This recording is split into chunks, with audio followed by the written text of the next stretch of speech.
Two rules you need to know. They might just save your life. Rule 1. When a human being is driven into a corner, you should never underestimate the levels of stupid and dangerous they will resort to in order to escape. Rule 2. If a deal seems too good to be true, it definitely is. Normally, you should never take advice from me, but just in case you may experience what I just dealt with, you're going to need all the advice from me that you could get. About a decade back, gambling had put me on the streets as soon as I was out of college. At the time, it seemed like a better idea to just throw away what money I had at a local bar rather than carrying on my sad little addiction in futility. So that's exactly what I did. Next thing I know, I'm waking up in a puddle behind the bar as if I was thrown out. It was right then, in my lowest possible moment, that I met him. "Hey there, buddy," he said, his voice pleasantly cheerful and melodic. "You look like you need a helping hand." Thankfully, I've got two. There was a gentle tug on both of my shoulders, pulling me upright. He leaned me against a wall. I could finally take a better look at him. To begin with, I wondered if I was hallucinating. He seemed so strange, so out of place. "Who are you?" I managed to choke out. The kind stranger smiled and turned his yellow eyes towards me. "You're asking the wrong person there, amigo. I'd tell you if I knew. Honest," he replied with a laugh. "What's your name, though?" "Nate," I said, wondering if I was about to vomit or not. "Nate Wilson."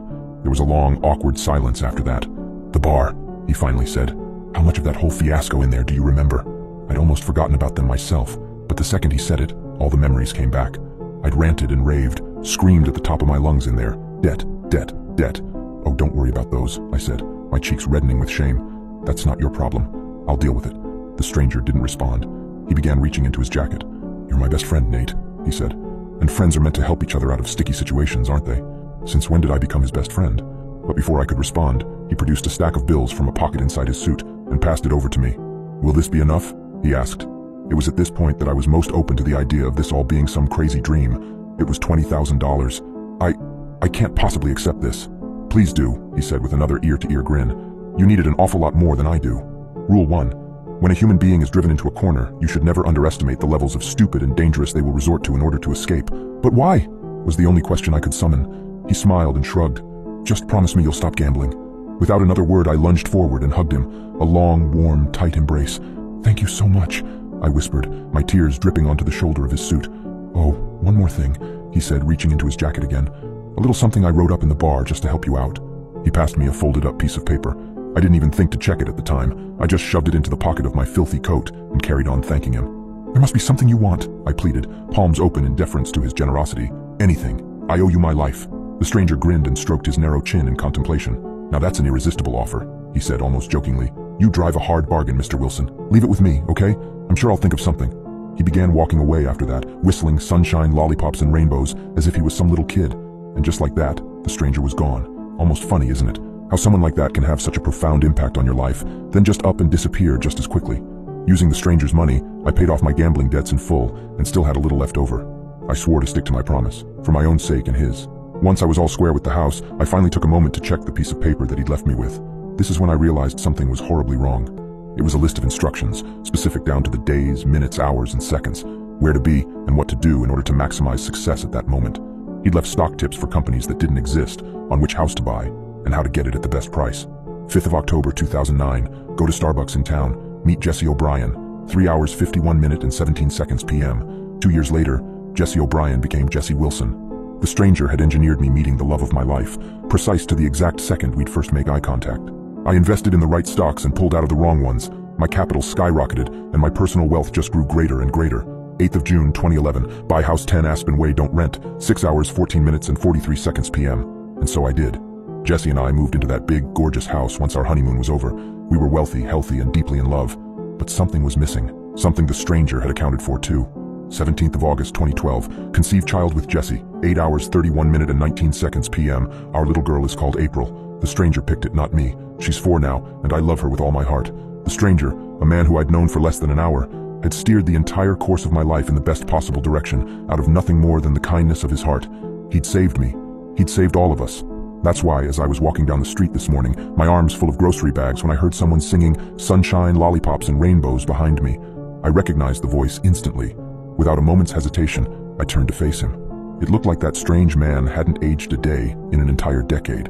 "Jesus Christ," I said, my face cracking into a smile impossible to hide. "It's actually you." "Hi, my friend," he giggled. "The reason I'm here is because I finally figured out what I wanted from you." "Beg your pardon?" 10 years ago you said you owed me something," he replied. "I couldn't decide at the time, but I think I know now. "Oh, of course," I said, my heart filled with a sudden trepidation. "So, what is it you want?" The stranger gave that same ear-to-ear grin that he was wearing back behind the dive bar in 2007. "I want your name, Nate." I almost laughed to begin with, but I soon realized he wasn't joking. He was deadly serious. "My name? Yes, Nate, I've always loved your name. It's so wonderful," he said, wringing his hands with glee. "I think it'll fit me just right." This man had given me my entire life and saved me from my debt. If he wanted to go around calling himself Nate Wilson too, what right did I have to stop him? "Sure thing, buddy," I said with a smile. The stranger, or rather Nate Wilson, extended another spidery hand towards me. "Let's shake on it," he said, his voice elated. And I did, not knowing this would be my biggest mistake. When I arrived home, however, something was off. I saw April playing around with her toy lawnmower in the front yard. I smiled and called to her, but she didn't respond. She was too wrapped up in her little fantasy.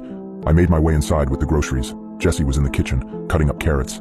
Sunshine, lollipops, and rainbows blasted out of the radio. Today just kept getting weirder and weirder. "Hey, babe," I called to her, putting the groceries on the kitchen table. "You'll never guess who I ran into this morning." Jessie didn't respond. She just carried on chopping and hummed to the tune.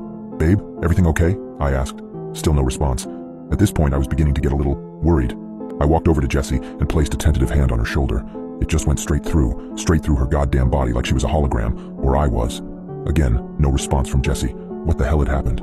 "Honey, I'm home," I heard a familiar voice call from the hallway outside. Jessie suddenly perked up, turning her head towards the noise. "Hi, sweetie," she said. The stranger walked into the kitchen, a smile stretched across his waxen face. "I met an old friend in town. We had a little catch-up." As he said that last part, he threw me a sickening wink with one of his yellow eyes. "Huh," Jessie said. "Anyone I know?" She leaned forward and gave the stranger a kiss, the kind of kiss she always gave me. "Nah," the stranger said with a chuckle. "I don't think you've ever met him." I felt like my mind was going to implode. Nothing going on was making any kind of goddamn sense. April called from outside, something about the grass. "You mind taking over the carrots for a sec, babe?" Jessie said to the stranger. "I better go check on April." "No problem, honey," he said, taking the knife from her hand and giving her another kiss. Jessie left the room, leaving just me and the stranger, all alone. I quietly fumed, and he chopped carrots. "What the hell is going on?" I finally asked him, when I'd gained the modicum of composure required to do so. "What have you done, you crazy weirdo?"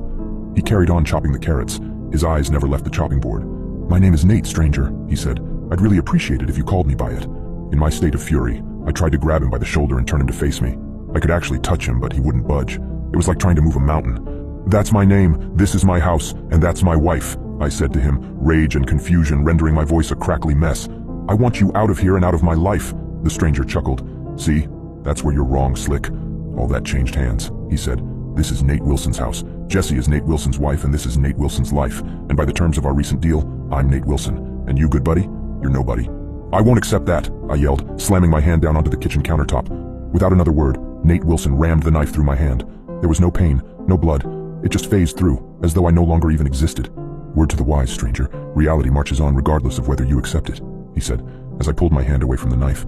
"You never owned this life, stranger. You just rented it from me, piece by piece." He stuck the knife into the chopping board and turned around to me. The gravity of it all was finally closing in. I fell onto the ground and began to cry. "Don't blame yourself, buddy," he said. "I was waiting for centuries before I found someone who I could interact with. But what do I do now?" "What I did, stranger," Nate Wilson said, eating another piece of carrot with undue relish.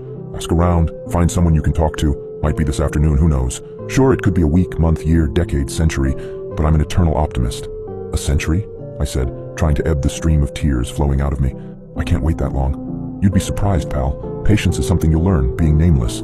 When you finally do manage to wrangle yourself a name, you'll appreciate it a little more this time. You'll make something of yourself. Rule 2. If a deal seems too good to be true, it definitely is. As the man who had just stolen my entire existence carried on hacking up vegetables, I left the room, out of the house entirely. I stole one last look at Jessie and April, playing on the lawn, totally carefree. All smiles. They'd never even know that I was gone. Perhaps it was better that way, no heartache. I whispered a goodbye that they'd never hear, and set off into the city. I was walking alone, in search of something, hell, anything, to call myself. But if you know all this now, that means one good thing. You can read what I'm writing. If you can read my words, perhaps you can hear them. And if you can hear them, perhaps you can reply. If so, I hope to hear from you soon. We have a lot to talk about, you and I, a lot to discuss. I'll help you out of any bind you need, and I'll barely ask for anything in return.